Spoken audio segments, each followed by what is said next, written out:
The city of Jasper now has a shovel-ready site. More on that. Plus, the town of Santa Claus is again recognized as a holiday destination, and Mike Steffi talks about the Tri-County YMCA tonight on Inform. All of that and much more is up next here on the 18 WJTS News.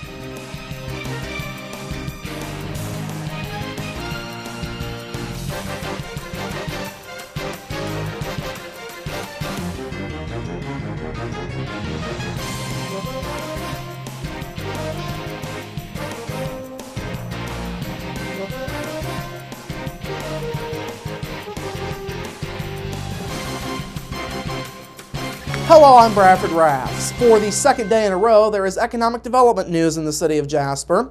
This morning, Jasper Mayor Terry Seitz was joined by local and state officials to announce a new shovel-ready site within the city limits. The 142-acre site will be located just off of the south side of town along US 231 near the Kimball Industrial Park. The site also features a 155,000 square foot building that is ready to accommodate business services and general light manufacturing. Jasper Mayor Terry Seitz says the designation is another positive step for the city. We continue forward progress in a city and a community that is full of forward progress. Now the government is playing that role as well.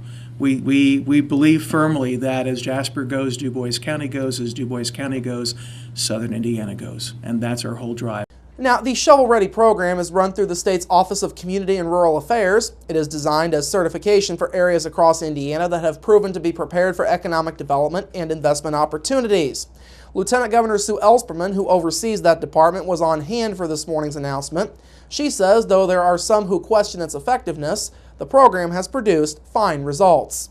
We know that it works. We know, in fact, the last 3 communities I visited with their shovel-ready sites already had multiple hits on that shovel-ready site because of the certification, because they are ready to go. And so we expect the same things here. This announcement is the second major economic development story in Jasper this week. On Wednesday night, the Jasper City Council approved a new tax increment finance district that will cover most of the city's industrial area, including the shovel-ready site. Kimball International Board Chairman and CEO Bob Schneider says the new area will work hand in hand with the TIF district to move the city and the county forward. We're excited because this is going to put investment into that district that will then allow funding eventually to go into redevelopment of downtown, the riverfront, other areas of Jasper to attract young people to this city. And why is that important to Kimball? Kimball has 1,500 employees in Jasper. We put $84 million a year in payroll into this community. Very, very substantial. Also on hand this morning were representatives for 8th District Congressman Larry Bouchon and Senators Dan Coates and Joe Donnelly, Susan Reed with the Indiana Municipal Power Agency, and Du Bois Strong President Ed Cole. Jasper Attorney Scott Blasey says he plans to seek the Republican nomination for the 3rd District seat on the Jasper City Council. The 47-year-old has been associated with the Ripstra Law Office in Jasper for 23 years. He is trained as a certified family law mediator. Blasey is also a member of both the Du Bois County Bar Association and the Indiana State Bar Association. He's a past president of the Du Bois County Bar Association and a founding member of the Du Bois County Drug Court. In a news release, Blasey says his experience as an attorney will serve him well on the council should he be elected. He says he intends to be the voice for the 3rd District. Blasey is a 1985 graduate of Heritage Hills High School. He earned his bachelor's degree from the University of Evansville in 1989 and a Doctor of Jurisprudence degree from the University of Dayton in 1992. Blasey attended the Republican National Convention in 1988 as a student representative for the Indiana delegation. He's also a former chairman of the Du Bois County Republican Party, having served in that role for 4 years, along with having been on the Du Bois County Election Board. He has served as the attorney for the Holland Town Board since 1996. Now, Blasey is the 3rd person this week to announce plans to run for the Jasper City Council, joining current Councilman Kevin Manley and Jasper Chamber of Commerce Director Nancy Eckerly. The 2015 city election is promising to be a busy one in Jasper. There are 5 council district seats and 2 at-large seats up for election next year. Students from across Du Bois County who are seeking summer work will have the opportunity to talk with local companies in the near future. Coming up on Tuesday, December 30th, the Du Bois County Student Career Fair will be held on the Vincennes University Jasper campus. The event will go from 1 till 4 p.m. in the Rookser Gym. Students who attend are asked to dress in business casual attire. Students should also bring resumes to pass out to companies they plan to talk to. More than 15 local companies are set to take part. These will include Memorial Hospital, Kimball, Jasper Engines and Transmissions, and Walmart, among others. For more information, you can call Austin Fisher at 623-203-2874. Memorial Hospital and Healthcare Center has announced recipients of both the Daisy Award and the Gardner Award. Tammy Barkley was honored as the Daisy Award winner for this quarter. Tammy's nominator cited her willingness to go above and beyond to help those in need. The Daisy Award is an international program aimed at celebrating extraordinary clinical skill and compassionate care provided by nurses on a daily basis. Memorial Hospital recognizes a nurse with this award each quarter of the year. This quarter there were 2 other nurses nominated. These were Marty Hammond and Ruth Goldman. Meanwhile, Doug Faulkner was honored as this quarter's Gardner Award winner at Memorial Hospital. Faulkner is the hospital's chaplain in pastoral care. Faulkner's nominator also described efforts to go above and beyond to help folks in need, even pointing out a specific case. The Gardner Award was created by Memorial Hospital as a result of the Daisy Award program. The Gardner Award is designed to honor those on the support staff at the hospital, like maintenance, billers, therapists, and medical records staff, among others. There were 6 other nominees for the Gardner Award. These were Rodney Flick, Julie Green, Deb Kempf, Taylor Main, Kelly Summersheim, and Melinda Zanders. For more information on either award or to nominate someone, you can go to mhhcc.org. You can also call Tammy Billings at 996-0154. Well, another day and another round of accolades for the town of Santa Claus. The town has been listed as one of CNN's 12 best places to spend Christmas in 2014. In a news release, Spencer County Visitors Bureau Executive Director Melissa Brockman says being included on the list for the 2nd straight year is an exceptional honor for the town. She says the town loves welcoming visitors from both near and far. Now, other communities to make the list include New York City, Barcelona, Spain, Nuremberg, Germany, and Strasbourg, France.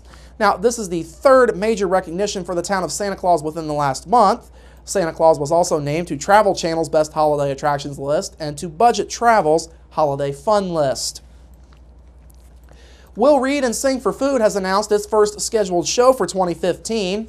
The group will kick off the new year on Sunday, January 18th with a benefit for Habitat for Humanity of Du Bois County. It will be held at the Kimball International Corporate Headquarters Auditorium beginning at 3 o'clock. The show will feature special musical guests Channing and Quinn, along with Jasper native and jazz musician Wade Baker. The show is also the first time that a visual artist will be featured. Jasper resident and professional photographer Jay Hamlin will be displaying his photography for the show. Other performers include humor essayists Scott Solomon, Abby Rumbach, and Matthew Crane, along with musicians Ed Walston, Jesse Folker, Jeremy Folker, Megan Gatwood, Kyle Leakin, and Brian and Jamie Bolin. Will Read and Sing for Food was launched back in October of 2011 as a fundraising effort for local charities. The group has raised nearly $33,800 in that time. There is limited seating for the show. Admission is $12 per person, and tickets can be bought at the door, or you can call Scott Solomon at 812-827-9911 to make necessary arrangements. New unemployment figures show more positive news for the Hoosier State. The Indiana Department of Workforce Development says Indiana grew by 15,800 private sector jobs in the month of November. That's the most in a one-month period in 15 years.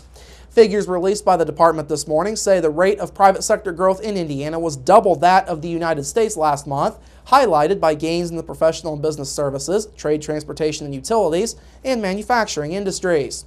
Indiana has experienced private sector job growth 17 of the past 23 months, with gains averaging 4,500 jobs per month during that time. The state has seen 264,800 jobs added since July of 2009, which was the low point of employment for the state. More than 1/3 of that total has come from the manufacturing sector. Indiana's seasonally adjusted unemployment rate held steadily in November at 5.7%, due mainly to the addition of 12,300 individuals to the Hoosier labor force. That rate is now below the national average for the 11th straight month. The labor force has grown by 75,000 within the past year alone. Department of Workforce Development Commissioner Steve Braun says nearly 64% of Hoosiers are now participating in the workforce, nearly a full point over the national average. We'll have county-by-county numbers for you on Monday when those are released. The chairman of the State Budget Committee says the state's revenue forecast for the next 2 years is moderately positive, despite predictions that Indiana will have $129 million less to work with in 2015. Republican Senator Luke Kinley says he is cautiously optimistic after receiving a report yesterday that includes projected revenue growth of 2.4% in the upcoming fiscal year and 3.2% the following year. The forecast calls for sales tax revenues to increase by nearly $14 million, or 4.8%, then grow 4.1% and 4.7% over the next 2 years, respectively. The forecast is also projecting gaming revenue to drop below 2003 levels. Governor Mike Pence says the numbers are encouraging, but his administration will use caution as it finalizes its budget recommendations.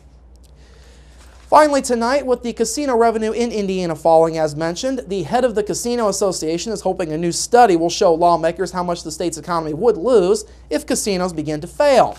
The State Budget Committee has learned that gaming taxes were down more than 16% from the same time frame of last budget year. Gaming tax revenues were also more than 16% below the budget forecast from December of 2013. The drop in casino revenue has largely been attributed to competition from other states. That's led to the American Gaming Association commissioning a study through Oxford Economics. The study found that the economic impact of casinos in Indiana is still more than $4 billion even with the revenue drops. Revenues from casinos are still at more than $700 million annually. Casino Association of Indiana President Mike Smith says it's critical for the public and policymakers to know where things really stand as far as revenue and jobs are concerned. Smith says casinos serve as a benefit as they create jobs in poor areas of the state. Smith says Indiana's unemployment rate would be up around 6.9% without jobs that are tied to casinos. Smith is concerned that revenues will dwindle even further if the state legislature doesn't do anything during the upcoming session.